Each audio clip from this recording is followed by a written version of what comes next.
Мен Қойшиева Лимана Құттыбекқызы, Қазақстан кәсіби психологтар лигасының мүшесімін. Бүгін мен сіздерге буллинг пен, яғни конфликттің айырмашылығы туралы айтатын боламын. Буллинг пенен конфликтті біз ажыратып алуымыз керек. Буллинг ол басқаларға қысым көрсету, кемсіту, намысына тию, яғни оның құқығын таптау. Ал конфликт дегеніміз ол ішкі конфликттен басталады. Ең бірінші орында ұрыс шығару, ол аяқ астынан пайда болуы мүмкін.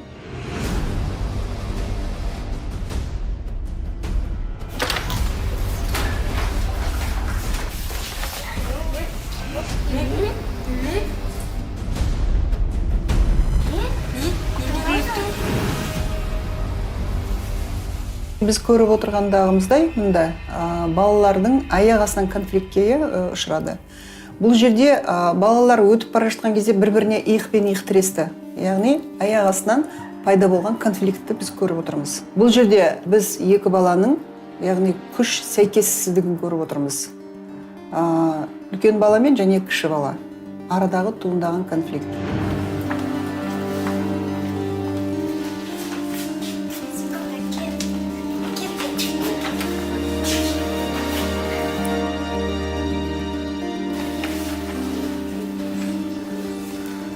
Бұл жерде баланың жеке былай құқығына қысым көрсетіп отыр. Қолындағы жаңағы несін сумкасын тартып алып, оны лақтырып, былайша айтқанда намысына тиіп жатыр.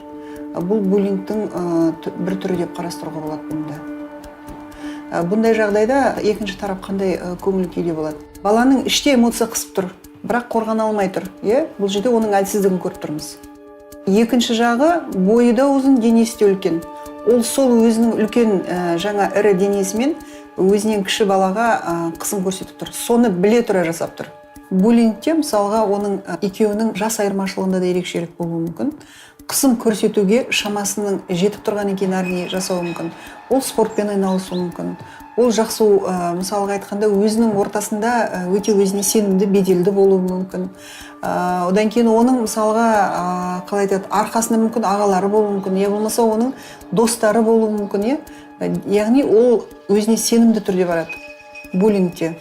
Ал буллингке ұшыраған бала көпшілігінде қандай балалар ұшырауы мүмкін? Яғни құрбан болуға бейім деп айтамыз ғой, өз-өзіне сенім төмен, үнемі жаңағы ата-анасынан да ұрыс естіп жүрген, я болмаса жаңағы бір емес бірнеше рет жаңағы таяқ жеп жүрген бала болуы мүмкін. Өйткені ол назарға, көзге түсіп қалуы мүмкін. Ол өзіне мысалға жүрген жүрісінен де, бет әлпетінен де байқалуы мүмкін. Жүрген кезде мысалға сенімсіз жүруі мүмкін, еңкейіп жүруі мүмкін, жерге қарап жүруі мүмкін. Сосын сенімсіз сөйлеуі мүмкін, дауысы өте төмен болуы мүмкін. Буллинг жасай тұрған адамның дауысы да жарқын болуы мүмкін. Сондықтан да ол көпшілігінде өзінің жасаған әрекетін ол кез келген уақытта ақтап ала алады. Жоқ, мен емес, я болмаса өзі маған тиісті, я болмаса жаңа менің затымды ұрлап алды деп айтуы мүмкін. Былайша айтқанда ол өзін ақтап ала алатын сенімді түрде баратығын адам.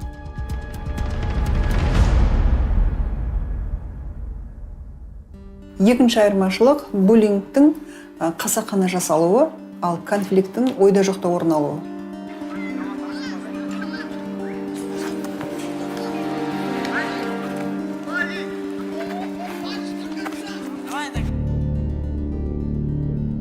Біз көріп отырғанымызда мына жерде екі бала конфликтке ұшырады.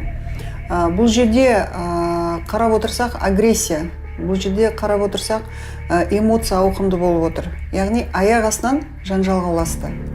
Бірақ екі жақта оны тоқтатқысы келеді.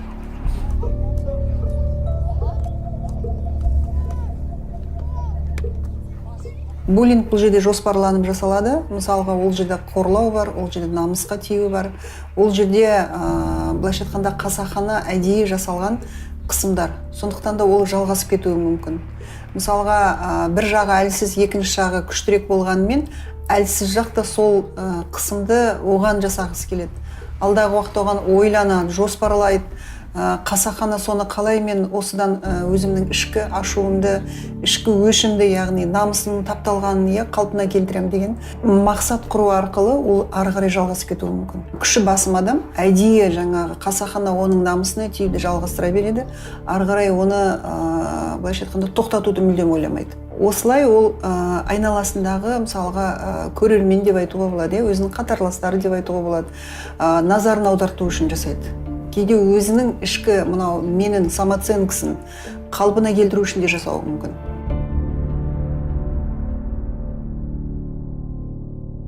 Үшінші айырмашылығына тоқталып өтейін.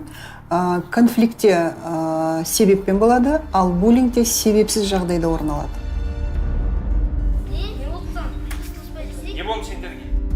Видеоны қарап отырып талдайтын болсақ, бұл жерде мысалға екі жақтан жанжал орын алды. Конфликт туындаған кезде бізде сырттан үшінші адам келіп қосылып отыр, бұл өзінің ұстазы. Яғни бұл жерде байқағанымыз, бойы да үлкен, денесі де үлкен балаға көбірек көңіл бөліп отыр. Өйткені оның даусымен басымдық көрсетіп тұр, сенімді айтып тұр өзіне. Былайша айтқанда ол тағы да өзін ақтай алды. Ал керісінше құрбан болып тұрған бала бұл жерде де өзін ақтай алмады. Дауысы төмен болуы мүмкін, өйткені іште оның қысымы бар, іште ол әлі де өзінің жаңағы ренішін толық жеткізіп айта алған жоқ. Осы жерде ұстаз оған мән беріп көңіл бөле алмады.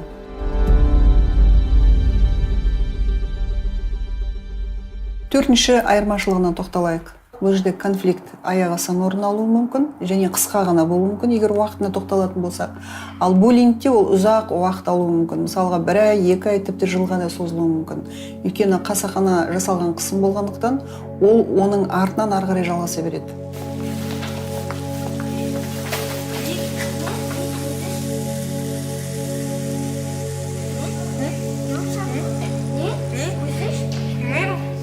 Көріп отырғанымыздай, мына екі бала және бір-бірімен кездесіп қалды тағы да. Яғни екі топ, екі баладан, бұлар бір-бірімен аяқ астынан тағы да соқтығысып қалды, яғни бұл қысқа ғана конфликт.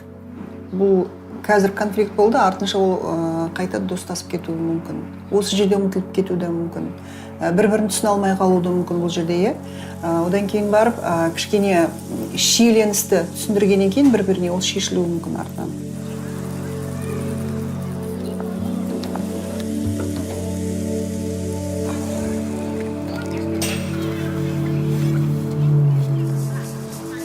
Мына видеодан қарап отырғанымыздай, өзінің жаңағы бұл жерде буллинг, яғни мына бала өзінің танитұғын, ол сыныптасы болуы мүмкін, ол бір ауланың баласы болуы мүмкін, әдейі сол осы балаларды күтіп отырғанын көріп отырмыз. Демек, бұл алдын ала қасақана жоспарланған әрекет болуы мүмкін. Ұзақ уақыттан бері орын алуы мүмкін, ол ай болуы мүмкін, жыл болуы мүмкін. Бірақ үнемі жаңағы бұған әлімжеттік көрсету, үнемі жаңағы балаларға қысым көрсету. Себебі бұл жерде мынандай жағдай орын алуы мүмкін, бірінші орында қаржылай да болуы мүмкін. Оны мысалға ақша жинап отыруы мүмкін, үнемі. Ол ары қарай уже қылмысқа алып келеді. Екінші жағдай, ол өзінің ішкі жаңағы ішкі қысымдарынан арылу үшін де жасайды. Өйткені біздегі ішкі эмоция ол шығу керек, ол шығатын жол іздейді, қалайда.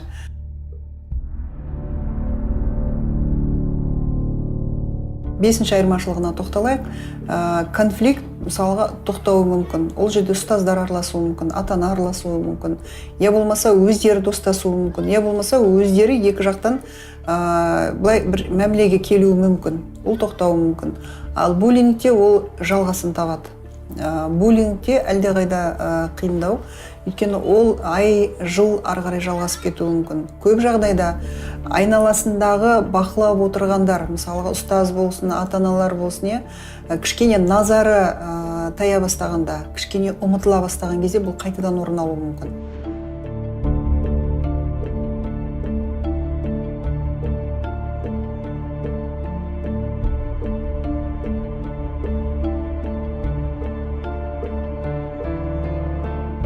Мына жерде конфликт көріп отырмыз. Бұл конфликтте ұстаз келіп араласу арқылы бұл конфликт тоқтады. Біз көріп отырғанымызда конфликт сол уақытта ғана шешуге болады деген сөз.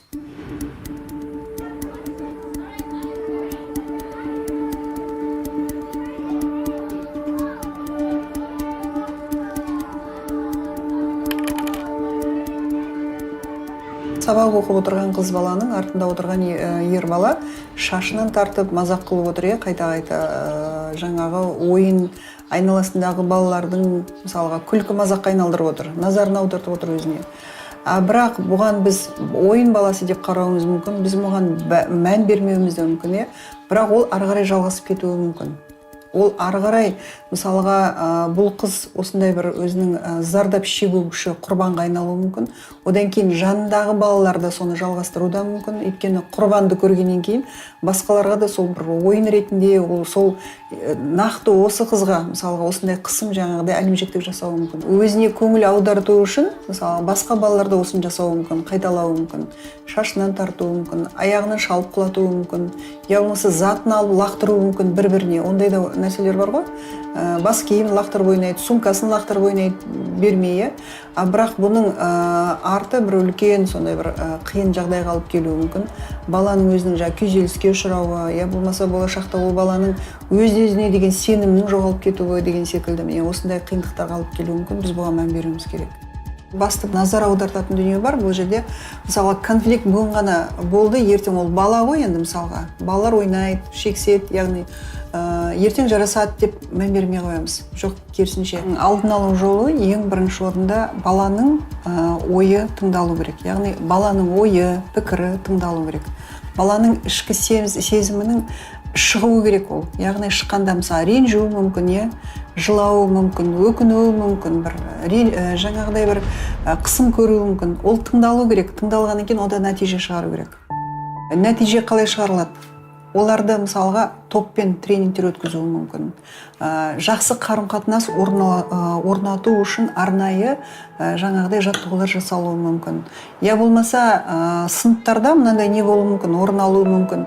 Жақсылық жасау, мысалға бір марафонын ұйымдастыру.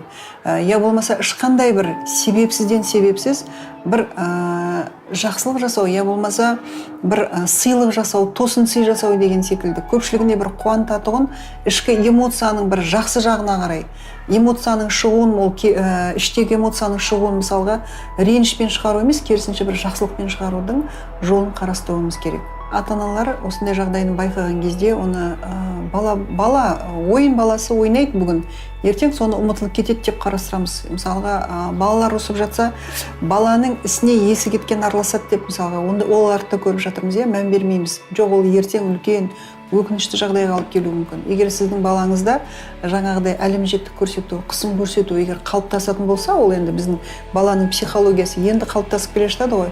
Қай жағынан, мысалға негативті жағынан қалыптасатын болса, ол бала көп қысым көрсететін болса, я болмаса жаңағы балаларды ренжіту арқылы өзінің бір жаңағы ішкі менін қалыптастыратын болса, ол ары қарай ертең үлкен қылмыс қалып келуі мүмкін.